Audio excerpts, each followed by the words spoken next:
In this video, we're going to look at acid-base equilibrium.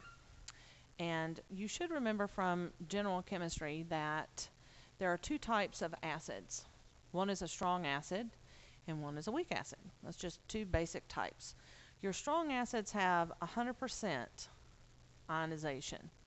That means all of that H plus, or all of that H right there, leaves as H plus, and it gets stuck to this water molecule.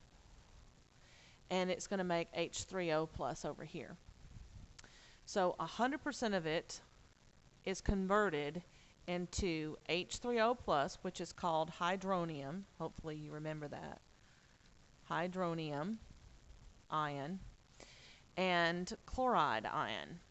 Now, if you start out with 0.25 molar hydrochloric acid, because all of it is converted into hydronium and chlorine, this is a 1 to 1 to 1 to 1 ratio. So if you start out with 0.25 molar hydrochloric, you're going to get 0.25 molar hydronium and 0.25 molar of the chloride ion, because it's the stoichiometry dictated by the reaction is just 1 to 1. So if you get a problem that gives you a strong acid, and the problem requires you to calculate the pH of that strong acid, it's quite easy because of this strong acid behavior. It does not set up an equilibrium. And so you can use this concentration they give you to determine the concentration of your product, particularly the hydronium, and use the hydronium ion concentration to calculate your pH. Now, hopefully you remember the formula for pH, and that is just the negative log of hydronium.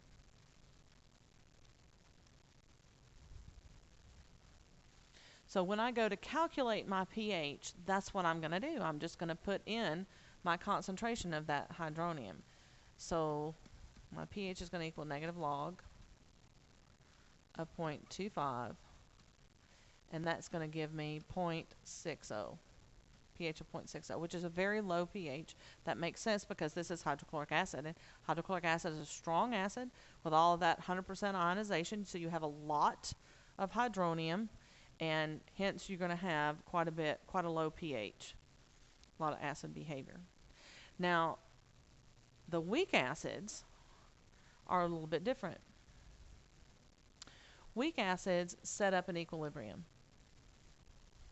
because you have less than 100% ionized. That means not all of this H plus, only some of it.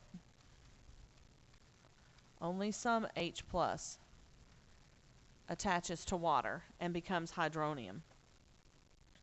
So how do you know how much of this H plus gets converted? I mean, we could start with the same amount, 0.25 molar hydrofluoric acid, and we're not going to get the same pH because not all of it is turned into hydronium. It does set up this equilibrium. Now, you have to know which things to include in an equilibrium expression, because hydrofluoric acid always acts the same way. It has a known equilibrium constant value. You can look it up in the back of any chemistry textbook, and that value is called the Ka. So the Ka of any weak acid is a known value that's already been determined and confirmed, and it's listed in your book, and you can just look it up. And so that tells you essentially how much of that hydrofluoric acid is ionized. It gives you an indication of that. Now you can use that value to write that equilibrium expression that we did in the last unit. And remember that hydrofluoric acid is going to be a solution. It's going to be an aqueous solution. This water is a liquid, is a pure liquid, so it does not get written into the expression. The hydronium is an aqueous solution, and so is this fluoride ion. So the only thing that does not get written into the expression is the water, and so your Ka becomes the concentration of hydronium times the concentration of the fluoride divided by the concentration of the hydrofluoric. And that's what you're given. So if you go back to your book, you can look up the Ka value, and that value is 7.2 times 10 to the negative 4. Or you can look it up online. They may give you a more precise value online, but in my textbook that I'm using, it rounds it to two significant figures, just 7.2. So that I get from the back of my book. So I need to know these concentration values. Well, I already know what the hydrofluoric is, don't I? It's 0.25. But remember, I can't put 0.25 on the bottom of this. I can't put it down there because not all of it is ionized. Only some of it is ionized. And this equation is written for a substance at equilibrium. So you need to know how much of these things, you need to know the concentration of each one of these things at equilibrium. So to do that, we're going to set up an ice chart like we did in the last section. An ice chart just gives you the amount initially that you have, and I have written that down. The amount initially that I have of the hydrofluoric acid is 0.25. Well, initially I don't have any product. It's 0. How much is it going to change by? Well, I don't know. That's one thing that I need to figure out, is how much it's going to change by. So because I don't know, I'm going to move this down so I have some room. Just a second. All right, because I don't know, I'm going to let that be X. So it's going to lose so much of that hydrogen ion is going to leave and be converted, used to convert in the water into H3O+. So according to the stoichiometry, it's a 1 to 1 to 1 ratio. So I'm going to get plus X of hydronium appearing in the same amount of the fluoride ion. So when I add this up at equilibrium, I'm going to have 0.25 minus X for that. I'm going to have X for this and X for that. Now I can put it into that equilibrium expression. So just like we did in the last unit, I'm going to write it in this equilibrium expression. I'm just going to try to move it over here. And I've moved some things that I probably didn't need to move. My little marks there. That's okay. All right, so on the top, you see that I've got the hydronium times the fluoride, and both of those are X, so that becomes X squared. On the bottom, I have the HF, which is the 2.25 minus X. And so then I just need to solve for that. Now, if you remember, when you see something like that, where it has the X squared on the top and the minus X on the bottom, that's going to give you a quadratic. It's going to resolve down to a quadratic formula.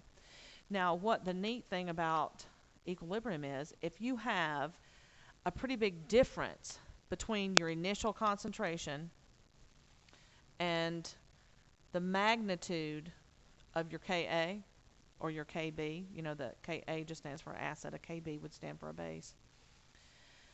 If you have a big difference between the quantities here, you can ignore that minus X. So if I look at my initial concentration put into significant figures, scientific notation, is 2.5 times 10 to the negative 1.